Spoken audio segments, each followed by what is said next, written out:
Halo friends, Assalamualaikum.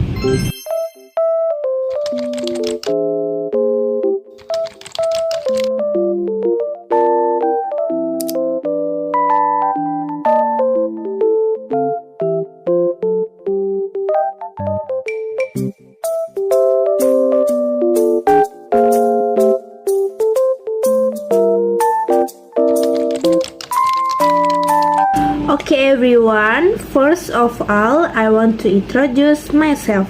My name is Putri Firnawati with NIM 2408015152 and I'm from class 1E. So today I'm going to talk about one of the most influential figures in psychology, namely is Sigmund Freud. He is known as the father of psychoanalysis. Freud revolutionized the way we understand the human mind. He was born in 1856 in Austria and made significant contributions that have influenced psychology, therapy, and even popular culture.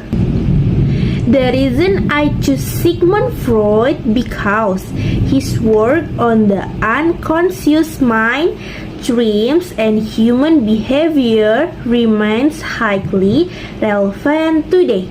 Despite the controversy surrounding his theories, Freud's ideas are fascinating and have inspired countless studies in psychology.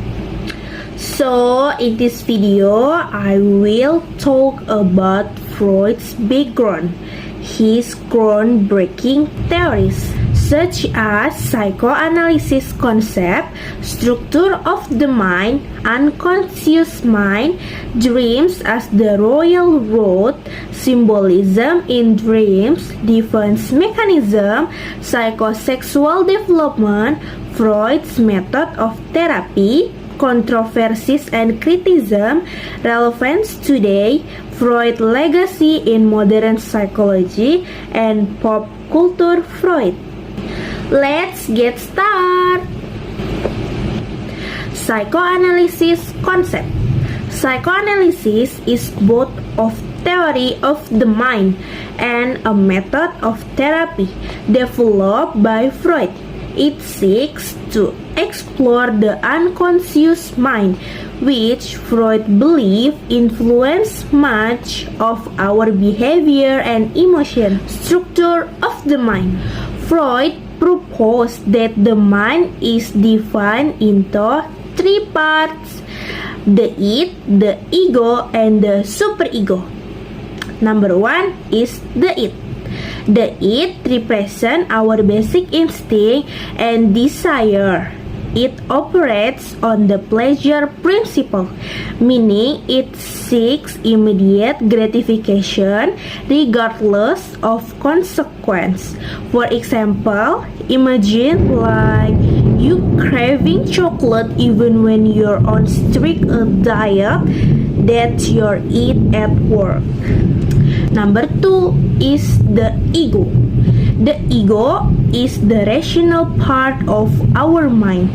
It operates on the reality principle, mediating between the its desire and the superego's moral rules.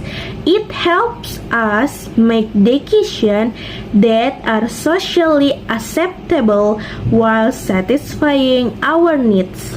Number three is superego. The superego represents our moral values and societal norms.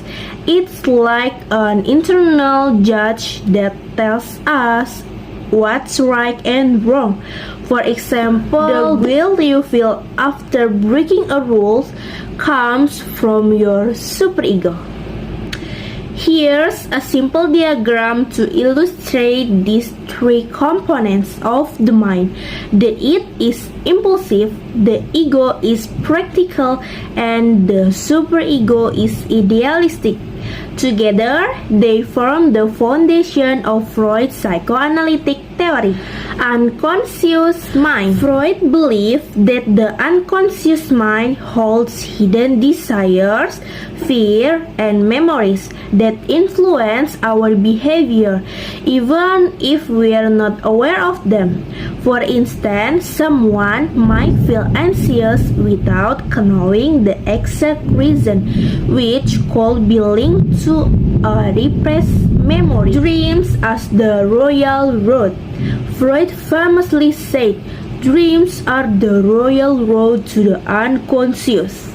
He believed that dreams reveal hidden desire and unresolved conflict. Symbolism in dreams. Freud argued that objects in dreams often symbolize deeper meanings. For example, climbing a staircase might symbolize ambition or progress. Another example, like imagine you dreaming about being lost in a forest. Freud might interpret this as a representation of feeling lost in life or overwhelmed by choice.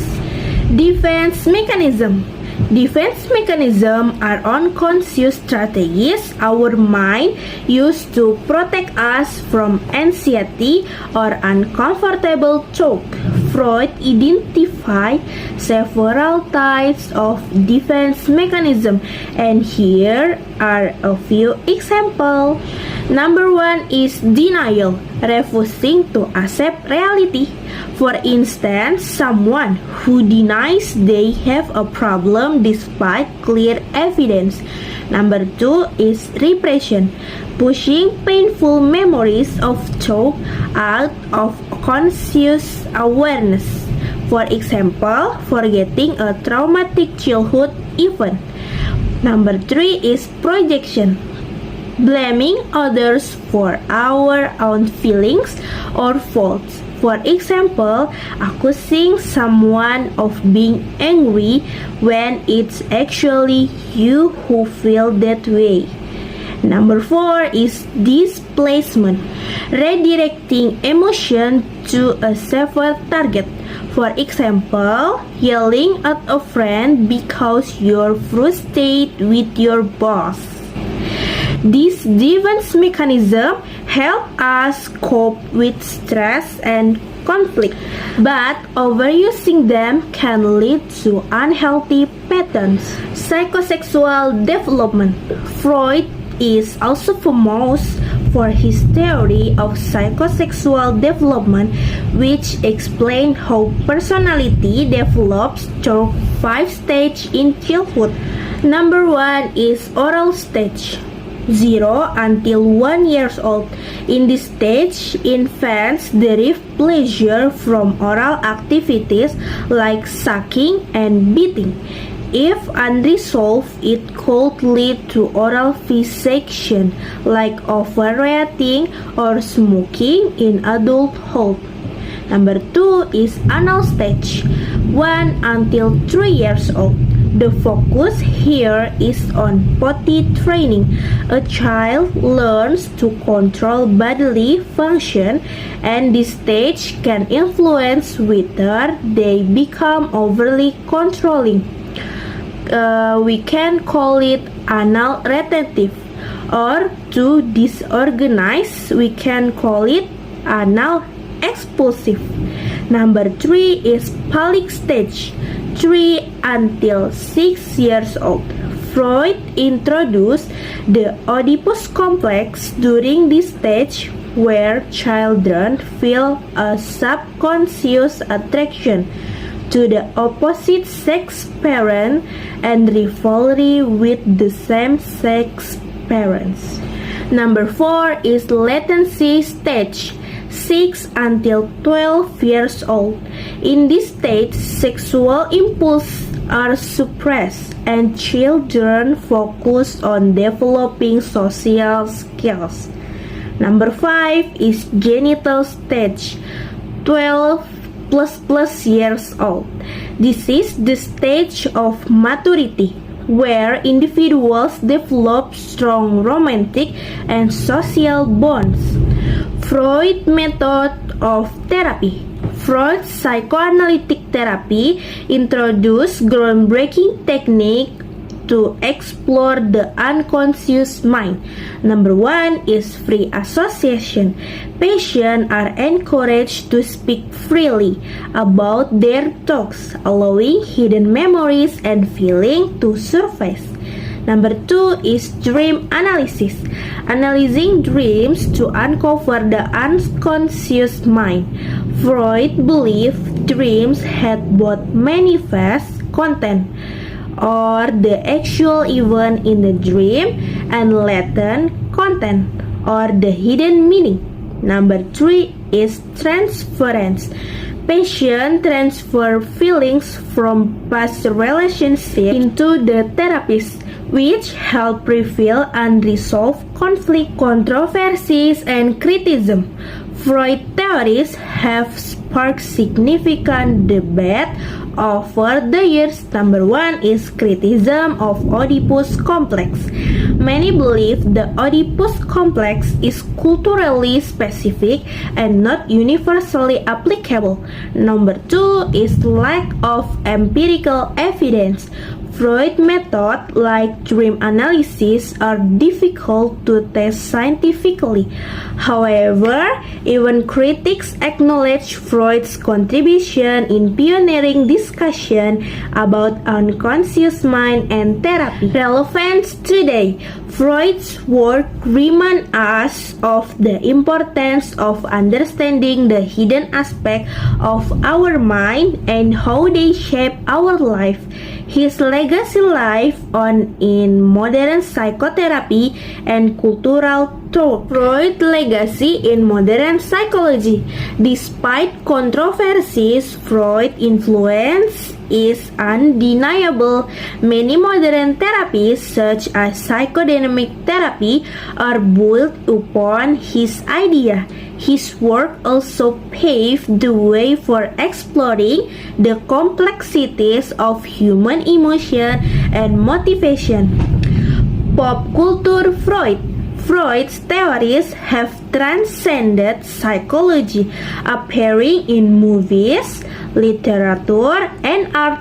For example, films like Inception explore themes of dreams and the unconscious inspired by Freud's idea.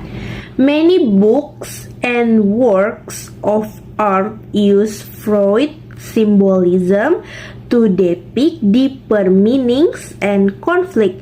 Example, like in Shakespeare's Hamlet, Freud analysis has been applied to explain Hamlet's complex relationship with his mother, making Freud's theories a timeless lens for interpretation. Summary: Freud's work teaches us to look deeper into the human mind, challenging us to uncover the unseen force that shape our life.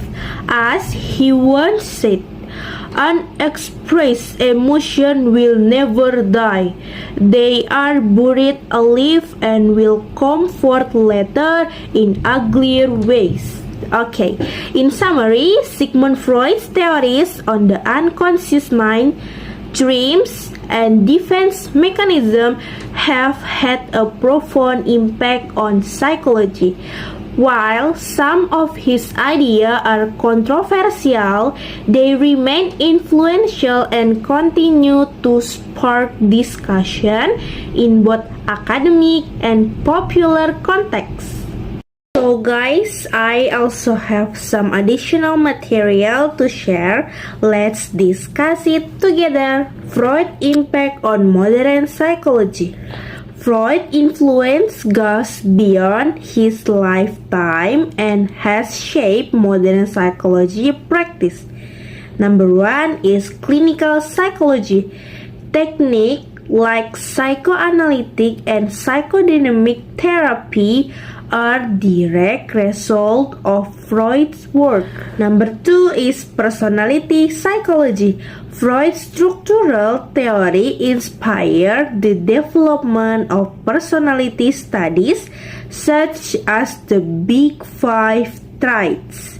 Number 3 is social psychology. Defense mechanisms introduced by Freud are often used to explain social behavior and relationships. So, can we apply Freud theories in everyday life? The answer is yes. So, how can we use Freud theories in our daily life? Number 1 is recognizing thought patterns. By understanding the id, ego, and superego, we can identify internal conflict and work on resolving them. Number 2 is interpreting dreams. Analyzing dreams can reveal hidden fears or ambition. Number 3 is understanding defense mechanism. Recognizing behaviors like denial or projection helps us be more self-aware and improve emotional health.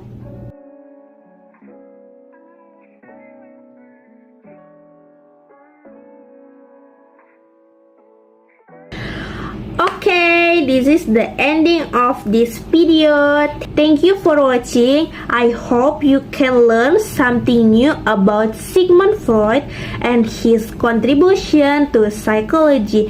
See you next time. Bye bye.